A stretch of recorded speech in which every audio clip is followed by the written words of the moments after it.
Ayan, good morning mga ka-TJ friend. Sarap ng hangin, no?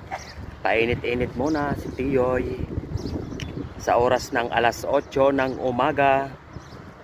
Ayan, sarap sa pakiramdam, oh, kapag nakakalanghap tayo ng sariwang hangin.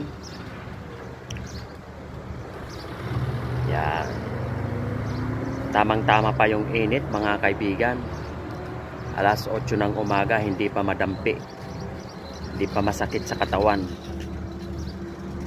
at naririnig din natin yung mga sari-saring huni ng ibon. Nakakapag-relax sa ating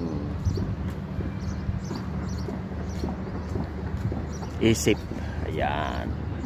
Tapos pag nakikita natin yung mga garden na yan, mga halaman sa ating likuran, oh, sarap. Sarap sa pakiramdam mga ka-TJ friend. Yan. Ayun, no. So yan lang yung ating building mga ka-TJ friend, oh. Di ba? Ayan lang sa likuran ko.